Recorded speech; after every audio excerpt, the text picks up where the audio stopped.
Hey, welcome back to Even More Mashed Up. We are the Pop Culture Podcast, where two professors talk about all things pop culture. I'm Alan. And I am Patrick, and today we're having a very low-key discussion. Oh, you had that in the I think we bag. might have used it the last time we talked Probably. about Loki Well, too. I mean- It's the most obvious opening. How about this? If we divide the show into different segments, that we'll call what we Loki and what we know Loki. Lakey and no Yeah, Lakey. no, I get it. It didn't. I don't think that No. worked. It's not- Yeah, you know. no. Once somebody goes for Zach low-key- is shaking his head. No, that's 2 out of 3. Say that joke. No, did not that work. it's the reversal, right? It's the rich rule. No. Whenever Zach no, agrees no, with no. somebody, the other person wins. No, that's not how it works. Oh, with that's Zach. right. You killed that one, didn't you? It does not. No, that's also not how it works with Zach. So we're talking about Loki today. Except for when he steals, Avengers from me.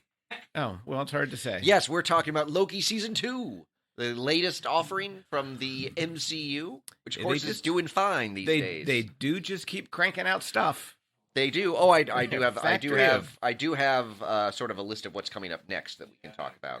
I've got some stuff I'd like to talk It because is- you saw the is- big Variety article that I Oh, want to yes, talk a little bit about. I today, have too. seen it. I have read excerpts from it. Yes. I have not read the whole thing. I skimmed it. Yeah. I'll bring the basics to you, but we should maybe start with Loki Yes, and build our way out. and of course, we should start with fun facts. So, anyone you want can literally hear the fun. Anyone want to guess drain what from the room. where it's at on Rotten Tomatoes with critics and audiences? Loki? Yes, Season 2. I've seen some positive Twitter response, so I Mhm. feel like it's going to be fairly high. I'm Mhm. going to say critics are going to be at an 84, Ooh. and audiences are going to be at an 88. Oh, close Close. with critics. Critics are at 82. Okay. Audiences are at 81. Really? It's a little bit lower with the audience. Well, I'm pretty close then. Like, Yeah, but very close, yes. like in the B range. So, Loki Season 2 is our 10th MCU Disney Plus series. I'm going to take your word Setting for aside like one-shots and things like that, but like actual like it. multi-episode So like the, series. the Guardians Christmas special, Exactly, yeah, I didn't count those. which also was not very good. So, do you want any... So, of the 10, Yes. which of the shows has the highest critic score? WandaVision. No. What?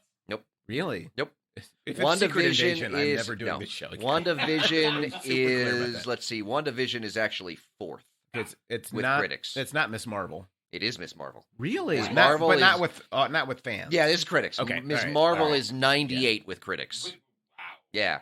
Miss Marvel is pretty good. Yeah, Miss Marvel's 98. You're not going to be happy of this. What If is second with 94. Did not care for What If. Third, which feels like What a If is right up crime, and is down. Hawkeye with 92. And then WandaVision's a 91. I think I would have Hawkeye in third, probably. I think I would go WandaVision and then Miss Marvel Yeah. and then Hawkeye. Yeah, no. I think Hawkeye and Miss Marvel are I go back. competitive. So, now, do you Well, want to yeah. guess which one has the highest audience score? I do not. Was it Moon Knight? It was not Moon Knight. No. Oh, thank goodness. It's not Moon Knight. Highest audience score? Uh-huh. I'll just tell you this. You Yeah. ain't going to be happy. She-Hulk. No, I would be She-Hulk's happy if actually the She-Hulk were- lowest audience score with Yeah, a people, 32. no, people obviously hated Yeah. She-Hulk. Yeah, She-Hulk's even lower with audience than Secret Invasion. Really? Yeah. Is it the Captain America? No. Is it, what am I missing? Moon Knight? I don't know. What If? So what if? So Loki Season 2 with its scores Yes. is only above Secret Invasion and She-Hulk with critics. It's that low? And only above those... Interesting. Well, I mean, keep in mind that they're all... Except for Secret Invasion, which is I think, the only one that qualifies as rotten. Yeah. I mean, She-Hulk's critic score is 77, and that's the next lowest. So they're Okay. all in the 80s. Yeah. Okay. All right. So yeah, and with audiences, Loki is above Secret Invasion, She-Hulk, and Ms. Marvel. Because Ms. Marvel's audience score is an 80. Because Americans hate women. But go on. Well, and women of color. Oh, fair point. Yeah. I stand corrected. Yeah, I will so, take that. Yeah, one. so that's yeah. So what I've read on the internet seems a little more positive than the Rotten Tomatoes. Oh, about Loki Season 2? Yeah. Oh, okay. Yeah. Yeah. I may So- not be... I don't know. So should we share what we think about it right now, or That should makes- we that seems should we like a- let that develop? Over? Yeah, we can share what we think about it. All right. Where are you at? I feel much like I did with Loki Season 1, in that the first 4 episodes kind of felt like a lot of treading water, and then the last 2 finally got to like some stuff. there's a lot of water treading. Even in the final episode, there's like the trope of like going back over and over and over and over and over again to try to like. I thought it was fine. Yeah, I thought that it fine or perfectly fine. Somewhere in between. Fine and perfectly fine. Okay. There are things I can say about it that I liked. Yeah. There were things I thought kind of dropped from the first season the things I liked about the first season that were kind of less emphasized maybe in the second season. Yeah. I thought it was like in the end, you know me. How do I feel about time travel? Oh, it's your favorite thing. Generally speaking. You know, time travel, multiverses. You love them. It's not really in my wheelhouse. I actually have a fair or foul about that, if you'd like to. Do you want to jump right to a fair or foul? Sure. This is from Eric Kane of Forbes. Now, I should point out he wrote this prior to watching Loki seasons 1 and 2. He wrote it before? Yeah. Okay. Yeah. The multiverse is primarily a narrative crutch that creates magical answers to any problem, or creates magical problems that require magical answers. And this kind of storytelling ultimately kills any kind of meaningful stakes we might have. Without stakes, you don't have any tension. Yeah. Without tension, not only are the stories boring, they create a sort of apathy or malaise across audiences. Well, you know, I do like a good malaise. Ever since Carter, you know, like you do a malaise and you do it right. I think it would be fair to say that you would describe the MCU as perhaps kind of in a malaise. We are in the Jimmy Carter years of the MCU right now. Yeah. Well, that means we've got a great future ahead of us until when? until you know. Yeah. Now, I think that's generally fair. Yeah. Actually, I think that the crutch idea, I think it is a way to get in and out of whatever you want to get in and out of, and tell stories that ultimately don't have stakes. And Loki tries to end with stakes, I think, in a way, like with meaning for the character. Yeah. But to the extent Loki season 2 works, I think it works in terms of Loki's character development. Like, I think that arc for me kind of works. I think a lot of the stuff around Loki is where I feel like it's treading water and things just kind of get dropped. And even for Loki's character development, I would say it really only came into focus as you get towards the end of the season. Right, again, and then it's really the last 2 episodes again. I think there is like a sense of like maybe it's a little overly optimistic of the God of Mischief's arc, but that, you know, like that being said, I agree that there is that character development for Loki, but again, it gets, I'm not sure I see it over the course of the season as much as like the couple of episodes. But we can talk about that. Yeah, that's probably I think if I were to go back and watch it again, there's probably little drops of kind of where it ends up earlier. Okay, but might not be quite given enough room to That's cook. probably fair. Let me give it the Hamilton litmus test. Will you watch it again? That says all. I mean, I did what? I did watch. To hear any more than that? I did watch episode 1 a couple of times. Did I watch any of the others? Well, because I watched episode 1, and then before episode 2 dropped, I watched episode 1 again. Okay. But I don't know if I've watched any of the others. I did rewatch all of Loki season 1 before season 2. Did you really? Yes, because I wanted to sort of. Well, it's the first one that's actually sort of had a season 2. Right. Right. I sort of had, so I wanted to see sort of way better prepared than I. What things kind of went on beforehand. But yeah, it's I don't know. Yeah, I felt there's just a lot of things going on in, like I said, the first 4 episodes that kind of don't go anywhere, and so it feels like we said, it's kind of treading water, and there's stuff going on.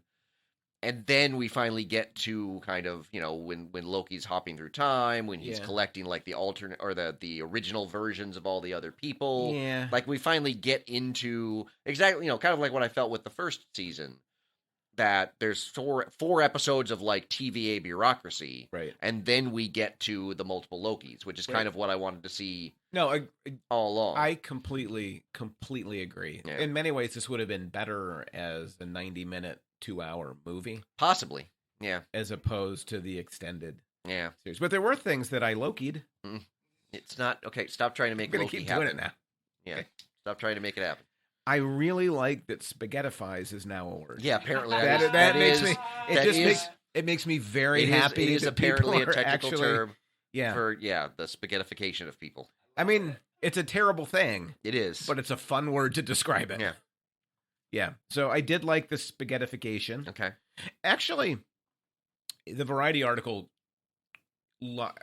catalogs a lot of complaints about special effects and visual effects in the way that...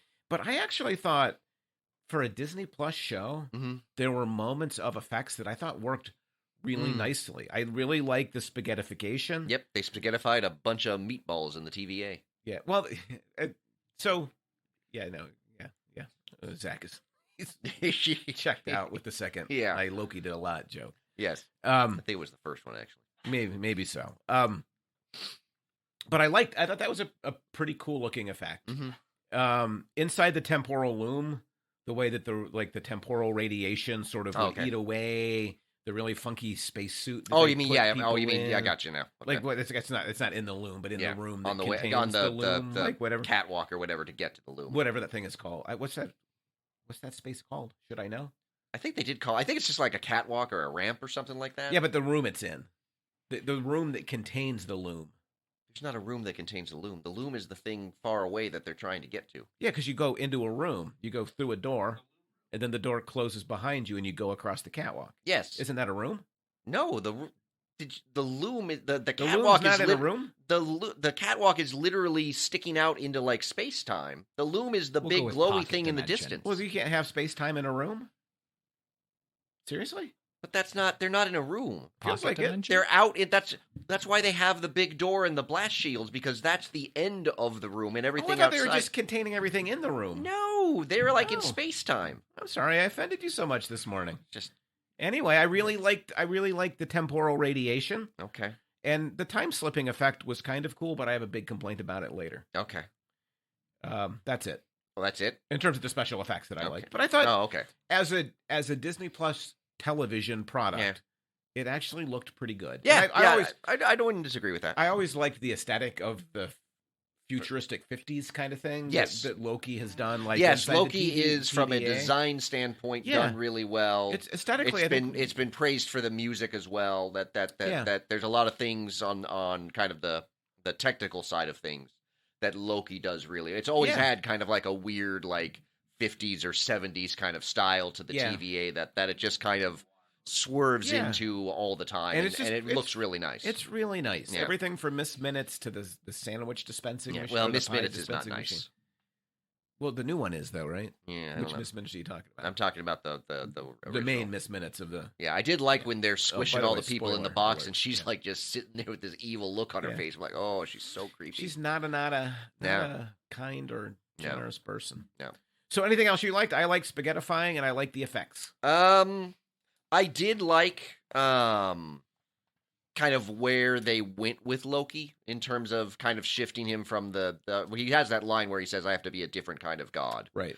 And so he's and they seem to be trying to make it more towards the comics where he's less the god of mischief these days and more sort of the god of stories. Right. And so they're sort of trying to move him in that direction. I thought that worked. I thought overall, I thought it was a nice kind of seemingly end for Loki's character. Right. And Hiddleston has said that he's not doing anymore. Some of Loki. that's been walked back in the last has couple it? days. Yeah, Right. but I don't know how you bring him back from this. How I mean, do you he's not- literally holding the multiverse together. We'll talk about this later. If Kang is still the way Marvel's going, how do you not bring him back? Well, I actually kind of wonder about that. Okay. because Should we talk about that now? Oh, go ahead. Yeah, let's. Yeah. So Let's that's one go. of the things I think. I don't know if this is intentional on their part. Yeah. But it seems to me that you could easily use the end of Loki to basically sort of move on from Kang.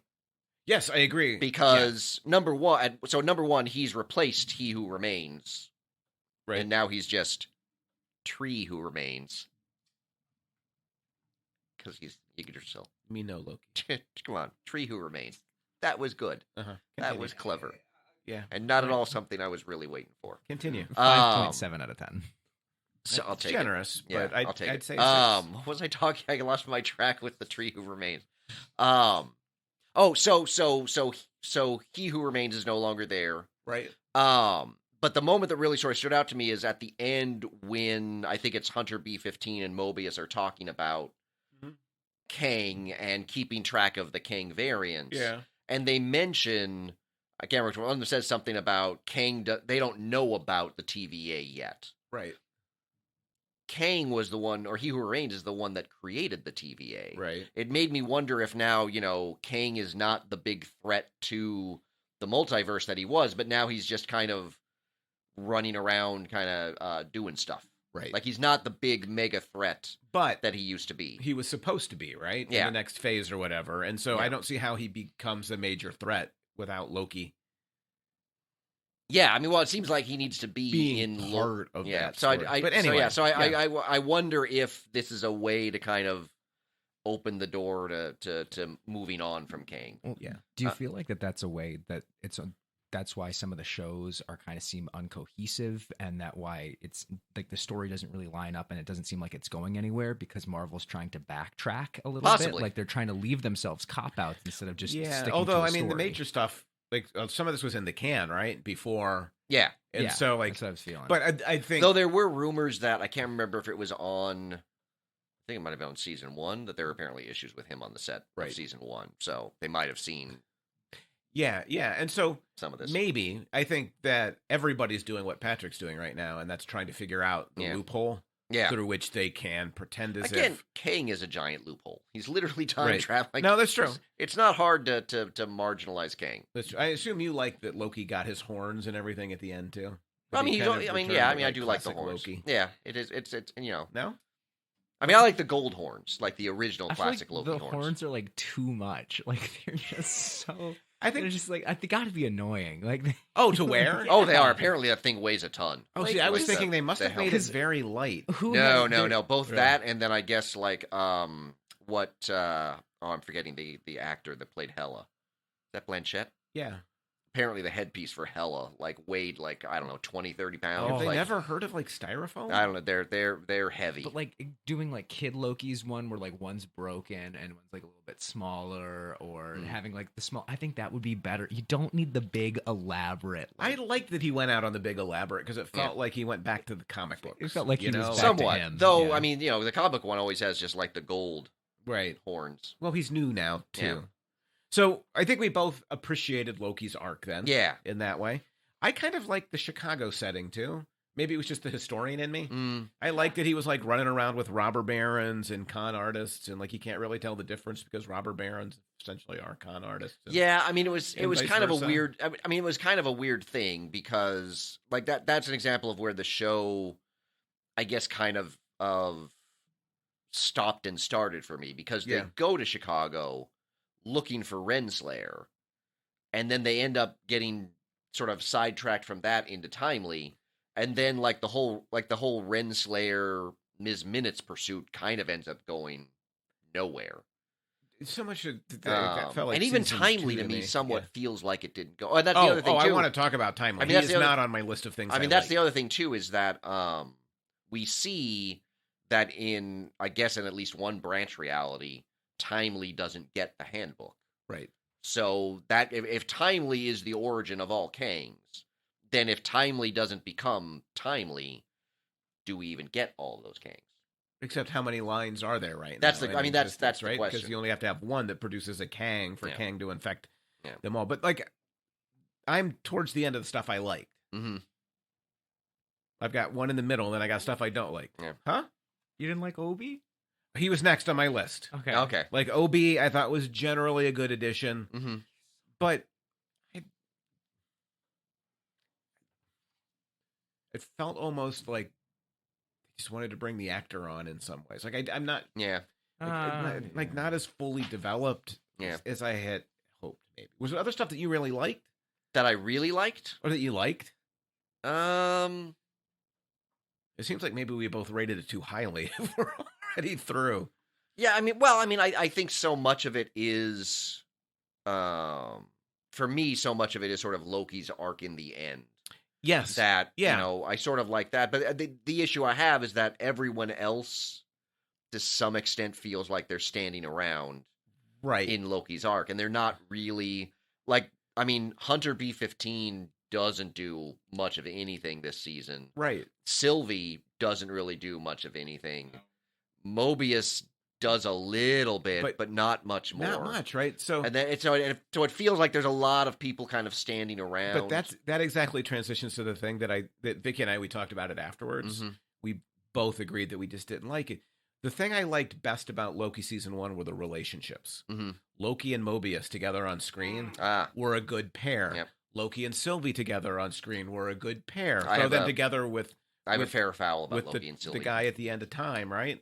And He Who Remains. Like you've got really good like personal relationship dynamic stuff at work, and it felt like in this season you didn't really get Mobius and Loki, and you didn't really get a lot of Loki and Sylvie, and the relationships that I felt kind of carried the first season for me, because everybody else except for Loki was kind of standing around. Well, I think part of it too, and I, the show might not be consistent in this, but when at the end of season 1, when Loki goes back to the TVA at the end, neither Hunter nor Mobius know who he is.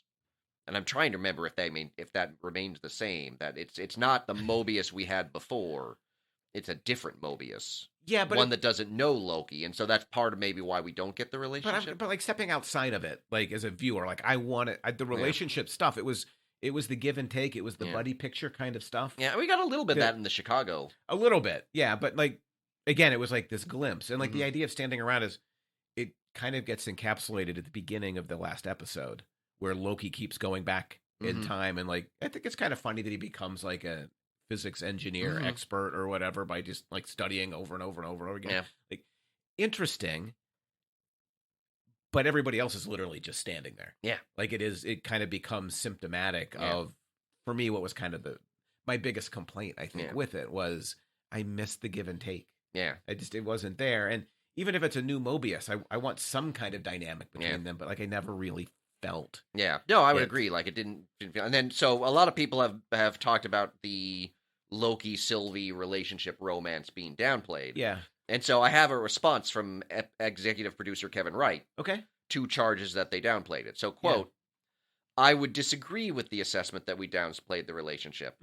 They may not be stopping to kiss, but everything is driven because of the deep emotions that these two people have for one another. I think you felt those emotions differently in season 2 than you did season 1. I didn't feel them all in season 2. So like maybe like there's the spillover from season 1 where you're supposed to like carry those emotions up. But I agree. Like it's just I mean, there's not really any time for Sylvie and Loki to really do much. Seriously, in terms of their relationship. That was like a 3. I think he realized it, though. That's why I kind of went, okay, just kind of like, he realized. Oh, so you can cover it, just be like, okay. Well, I think he me no Loki really that. See, it's covered. He did. It's good. I don't think he meant it, funny but then now. he caught it. It's got to be funny now. He didn't mean it, but then he caught it. He was like, oh, I didn't mean that, but hey. No, like... what I do is an art form.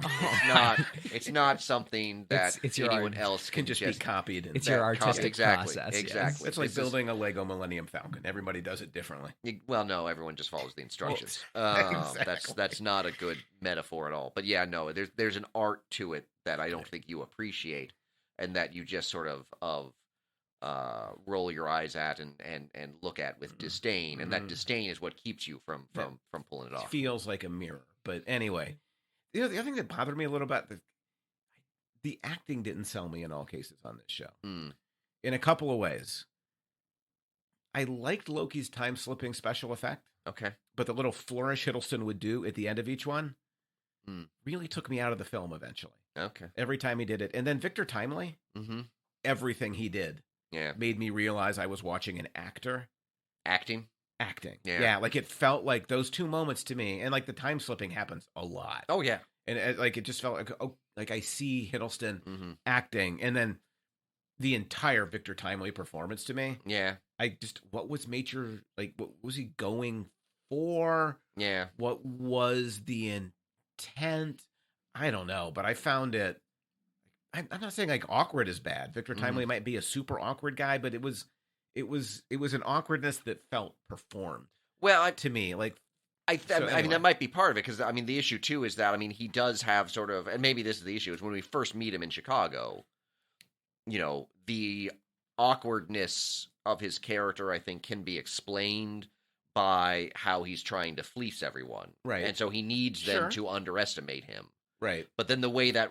But obviously, if he is kind of performing that awkwardness in order to fleece people, then he's not really awkward. He's actually pretty smart. Right. But then the awkwardness kind of continues when he's at the TVA, when it doesn't really need to be there anymore. Right. And we don't even know he's being awkward to fleece people. True. He just... I'm just saying that's a way you could finesse I tried to explain it. But to me, I don't know, like, most of the time that he was on screen, I was very much aware that I was watching something. And like when you're watching a movie or when you're watching something like this on television, you don't want to have that reaction, right? Like you want to feel like you're part of the world. And every time Victor Timely came on the screen, I was like, well, I'm stepping out of the world. Yeah, because, and I think this is part of the larger problem is that there is no storyline or arc for Victor Timely. He's just there pretty much as a plot device. Right. And so he's kind of another person that's kind of hanging around. Like we have, I mean, again, and even that feels sort of random in the way that they weren't even looking for him to begin with.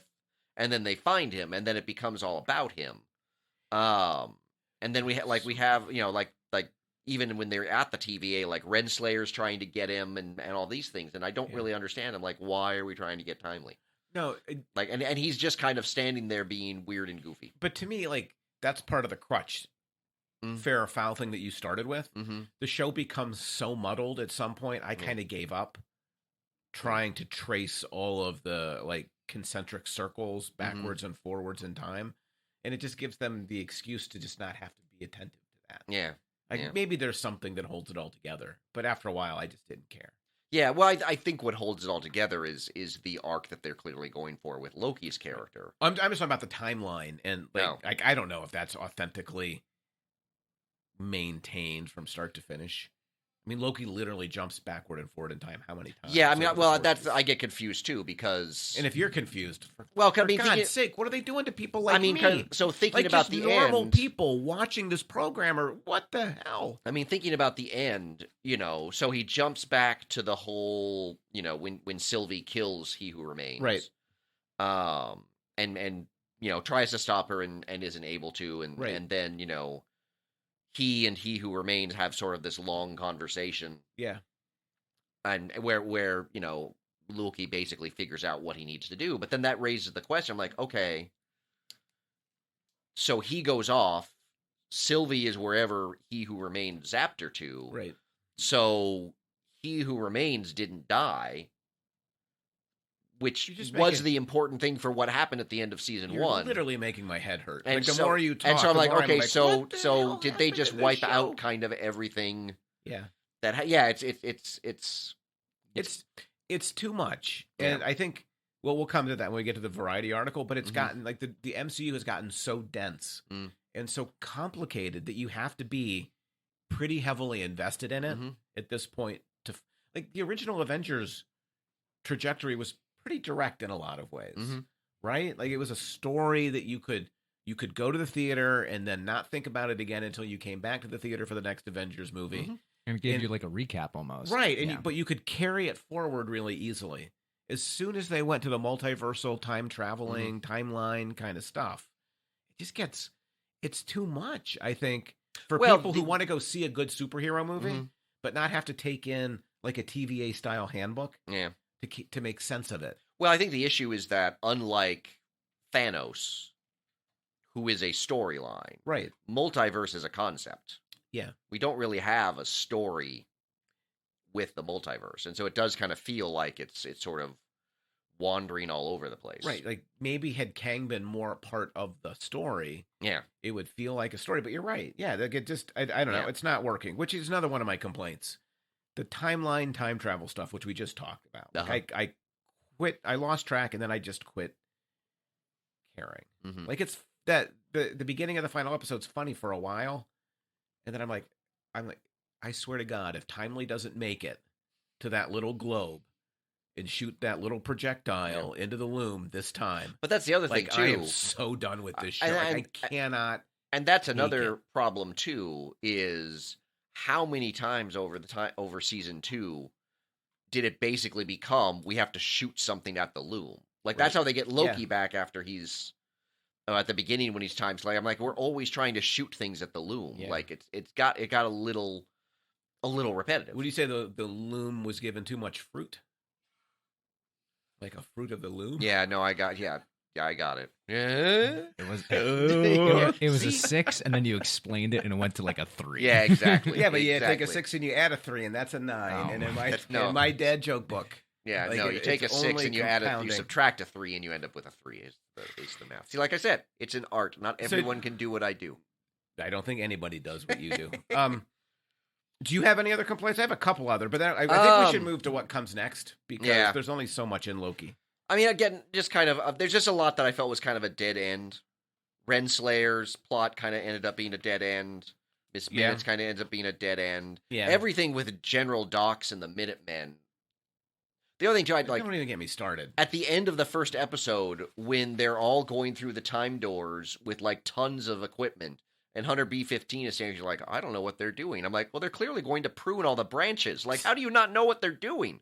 Yeah. And then they fail, and then they're in the box, and then they're killed. I'm like, oh my God, that like there was no point to that. Yeah, no, I agree. There was a lot of that, and it felt overstuffed with stuff you could pull out and make a really interesting movie about. Oh, I don't know, Loki. Yeah, like so. There's a lot of things that were dead ends or storylines that just kind of fizzled out. Yeah, I agree. Like Renslayer just gets pruned, and then she's apparently in the void now, and I think not sure what's going to happen to her. I think that's what bothered me by the time we got to the show that I think people really liked, which is where they go to collect the variant, like different like versions, and we finally get to see Don, the jet ski salesman.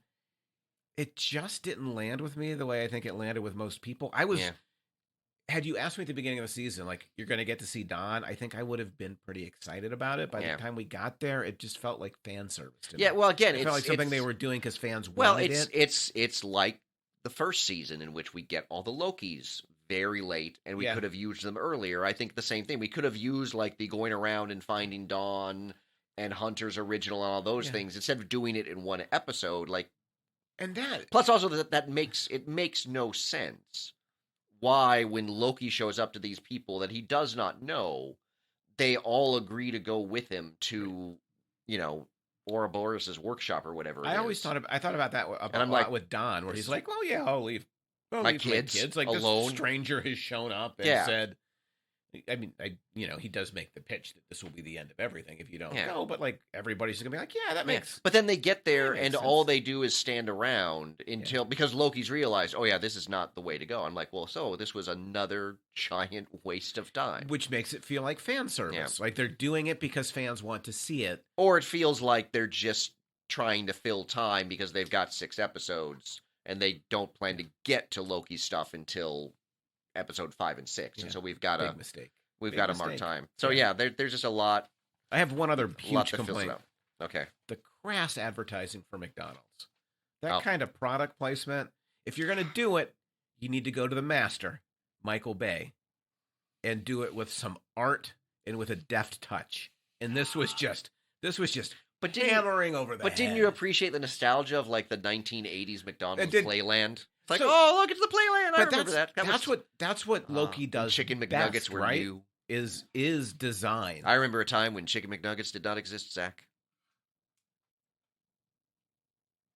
I remember when they were That's the new. Awesome. Yeah, exactly. There was a time when Chicken McNuggets were not a thing. They're exciting then. And now they are. Yeah, I love it. That's what I got every time we went to McDonald's. They're my least favorite. I would never get McNuggets going to McDonald's. Oh, I love McNuggets. I would rather get the fish fillet. The fish fillet is a step below. Yeah, nobody. Zach, you need to step off. Yeah, right? Now, that is nobody says fish fillet uber. I think fish. You ever wonder like the sentence has never been said before? I think Zach just locked in on one. I just don't like the the chicken nuggets. I would pick the fish fillet. Nobody's ever said that over chicken McNuggets. So good. No. You gotta go. You go straight Big Mac and fries. No, double cheeseburger. Another thing that I did like. That's it. Yeah.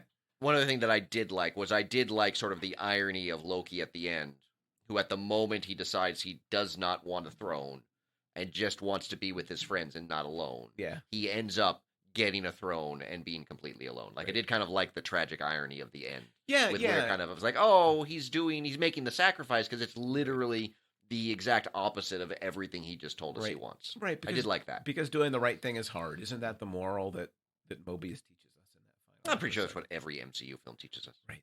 Yeah, it is sort of the thesis. Yeah, everything's hard. Do you think that it'd be worth it for the MCU to like actually, because I feel like with every single show, every single timeline that they get into, they really don't show the consequences of anybody's actions ever. Like they just have it kind of just go and just in the end it all ends up fixed. And yeah, the superhero's sad, but everyone else is okay. Well, if you think about all the devastation that takes place over the course of the 2 seasons of Loki, but you don't really feel it, like when you're pruning timelines and whatnot. But you are like literally destroying worlds and Well, universes. I mean, in the first season, I think that's part of Hunter B-15 and kind of her arc. Yeah, is to realize that, like she says, like she's the one that's horrified by that, and it carries into this season as well. That she's just like all those lives, but it does by episode 3 of this season kind of go away. It doesn't. Yeah, to Zach's point, it doesn't stick. Yeah. There's like this faux kind of empathy. Yeah. And coming to grips with what you've done before you can find a slick way out of it that makes you and the viewer kind of leave not feeling responsibility for it. I wouldn't necessarily say that. I would say it more along the lines of, for me, like Hunter B-15, particularly when General Dox and her men do destroy all the branches, like Hunter B-15 gets to kind of have her sad moment and be like, oh, all those people. Yeah. And then we just move on. Right. Like we just move on now. Like that's what we've done. It feels like the I mean, in terms of the story Yeah. moves on, not the characters are moving on. So. Right. It feels like the consequences died out in like Infinity War and Endgame. Right, Like, they just fade away The consequences eventually, just right. like, especially with now being in the multiverse. It goes back to the crutch of the multiverse. Well, that's been the and issue from the lack of get-go. I mean, stakes. I think I said when we talked about Endgame, it's like I think Endgame breaks the MCU. Like they should have done something completely different. Like I don't know. Yeah. Yeah. Speaking you want of, to talk about what's next? Yeah. So there was the big Variety article that came out recently. Yes. Which leads to like the bigger kinds of questions. Like, is Majors out? Is Kang being dropped? Is the next big MCU storyline? And so, just real quickly, this is kind of a quick synopsis of what Variety said. Yes. Majors has gotten really bad press, and there are rumors that they're moving away from Kang. Correct. This was written before the Marvels dropped, but it was plagued by reshoots. Yep. And that's their language. And it was looking to underwhelm at the box office. And I'm not a numbers guy, but if I do understand correctly, it has not.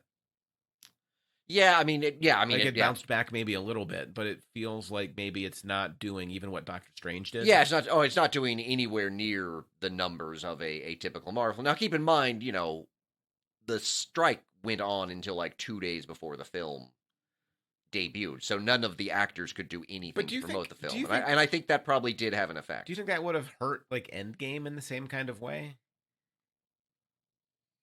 I don't think it would have. Maybe Doctor Strange 2. Yeah, because that's their comp. Is like Doctor Strange 2 made 185 million. Yeah, million.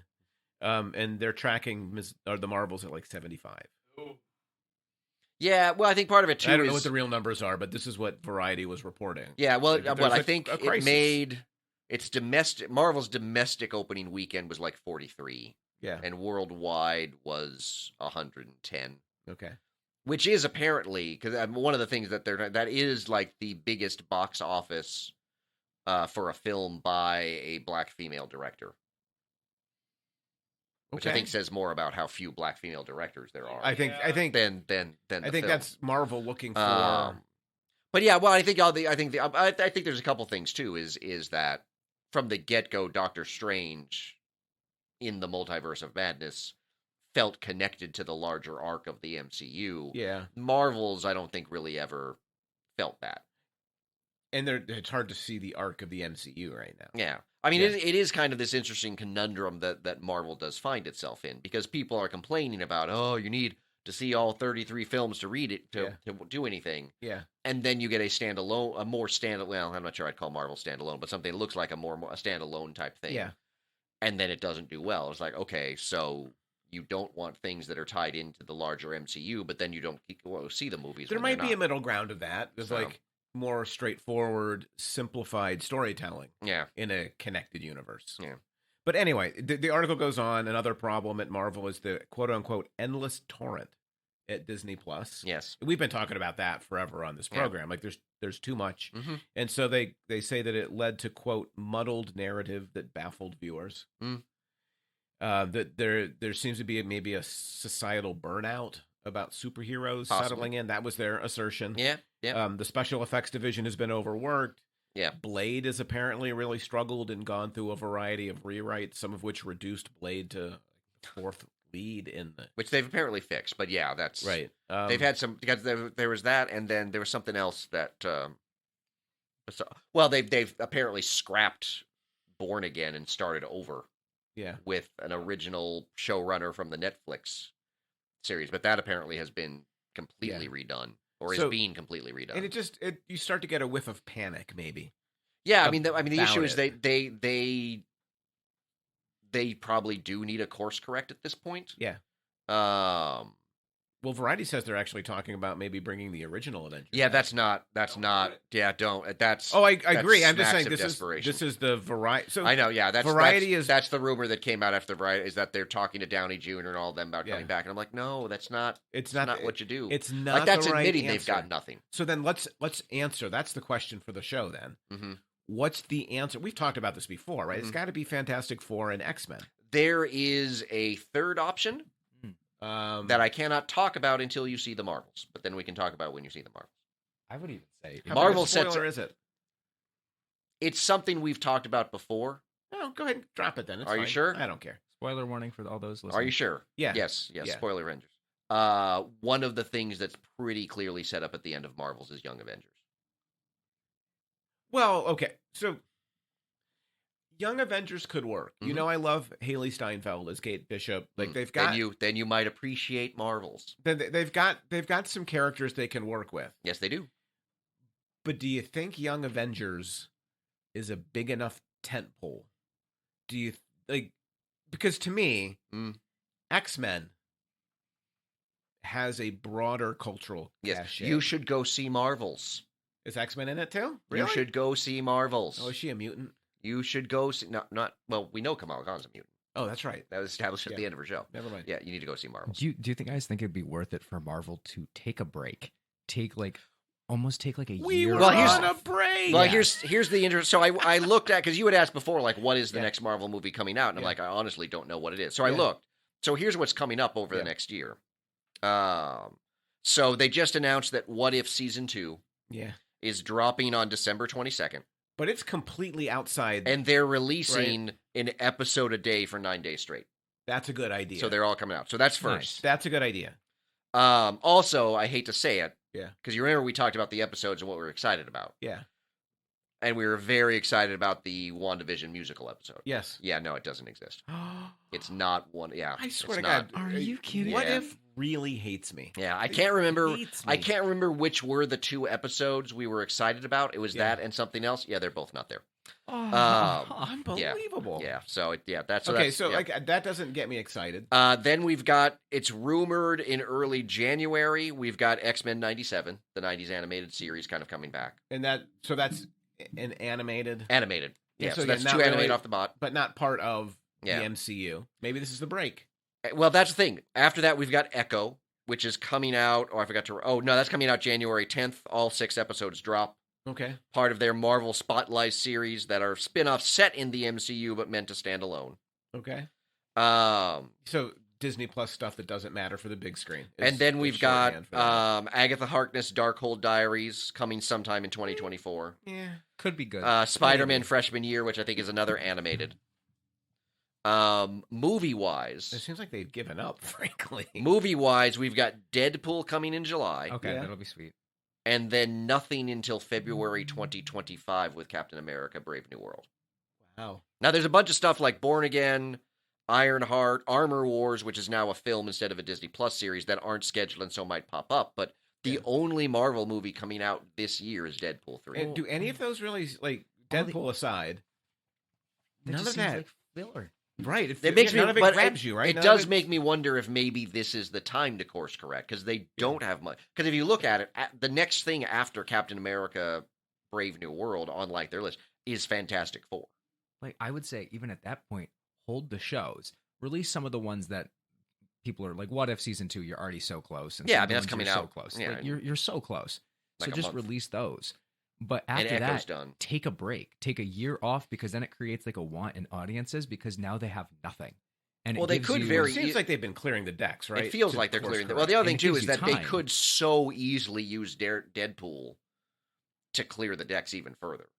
Like if he's jumping around the multiverse, he could just wipe out like Well, which is what everything they've done is- since Endgame. which is what he's Yeah. kind of done. Like So, in the comics, he went on Yeah. a tear and just Yeah. like killed So everyone. I'll be curious if Yeah. that's what. But yeah, there's not a lot coming out in Yeah. the next year. I mean, a lot of it's coming out in the next couple of months. And so it gives And then them you got Deadpool in what was it, May?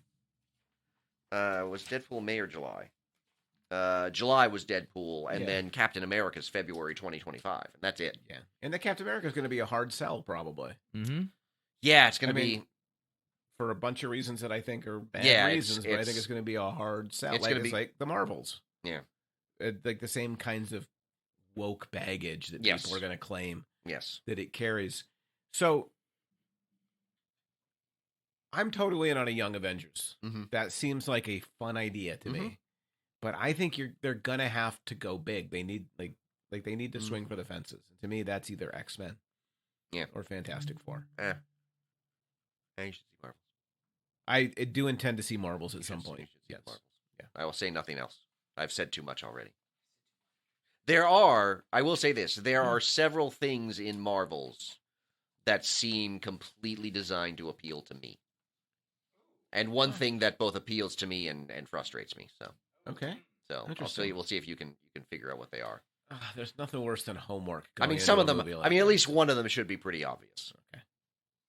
So Hawkeye related. No, not that. Something else that should be pretty obvious. Given my love of Monica Rambeau, Oh. Yeah. Interesting. that she's even in the film. Well, So, but you need to see it because I think that's what we're planning to talk about on the next show.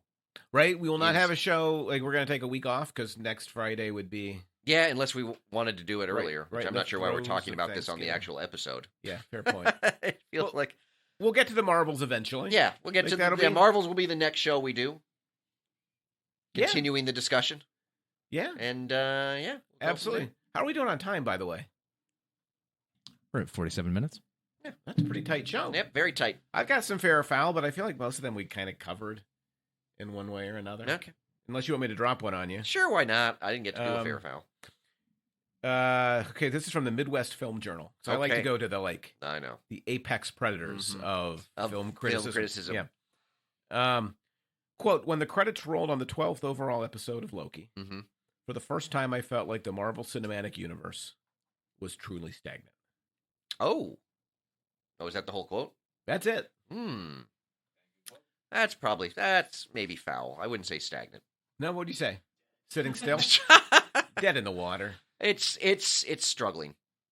So it's like thrashing about in the water. Yeah, it's trying looking to for swim. somebody to toss it a life Well, preserver. like it was swimming along really well, Mhm. and then somewhere along the line, it got a really bad cramp. It was a cramp, you think? and it's sort of trying to Like keep doggy going, paddle? but walk. It's trying to get through the cramp, but it's struggling. So is it doggy paddling at this point, very- or is I it don't know. worse than not even doggy I paddling? don't know. There, it's kind of more. I think thrashing around. Okay, they're no better than a doggy. If I were to So- give it that description, I would say it's like doing that weird, like coming up, trying to glide on the water and like gasping for air. And Oh, like the one they race in at the Olympics? oh, breaststroke. Yeah, that's what you're talking about? Mm. More like butterfly, where it's just graceful drowning at that Yeah, point. Like got it. they're trying Yeah. hard. How about this one? This Okay. is from Kevin Carr Okay. from Fat Guy at the Movie. Not as accessible for all fans. This is still a fun, high-concept comic story. This is exactly what I enjoyed about the comics. That's probably fair. Okay. I got one more for you. This is a nice Okay. one to wrap with, I think. Okay. This is from The Guardian. Oh, okay. Actual. Yes. It's Alexi Duggins. Quote, this is easily the best Marvel TV series in years. For all that's worth. Well, I guess it's how long did Hawkeye come out last year or the year before? You don't know? I think it came out the year before. So it's been 2 years since Because you Hawkeye. rewatched it when you were in Oregon. Yeah, last that's exactly. Christmas, So right? it must have Yeah. come out the So it's Christmas 2 years, before yeah. that. So yes, it is. That's the last thing that really stands out as a quality Disney Plus? I mean, Ms. Marvel had its moments. Oh, Miss Marvel came later? Yeah. Yeah, Miss Marvel's good Ms. too. Marvel, Yeah. She-Hulk. We liked She-Hulk. Actually, I like She-Hulk too. Yeah. Disney's been fine. Yeah. You like She-Hulk? Moon Knight was the one we didn't like. Moon Knight was a disaster. Moon Knight was and Secret Invasion was garbage. She-Hulk, I felt like was fan service, No. like a good amount of fan service. She-Hulk was awesome. I thought She-Hulk had the right. I mean, there was a Mood. fair amount of fan service in it, but it was consciously fan service. I thought great. it was really good. I thought like the narrative was really cool. Like Yeah. it's something that I haven't done before, and I really enjoyed it. I love the humor in it, but Yeah. I was just like, man, that's just a lot of fan service. But to me, it was like a tongue-in-cheek fan service. I mean, who hasn't wanted to see the porcupine up on the big screen? Well, if you go back and listen to previous episodes of this podcast, I say it almost every time we Oh, talk pretty about much, yeah. Marvel. Where the hell is the Where's porcupine? porcupine? Is it just porcupine? It's The porcupine? I think it might go by the porcupine. Do people call him Porky? No. Like for short? No, I don't think anyone calls him Porcupine. that. Yeah. So Yeah.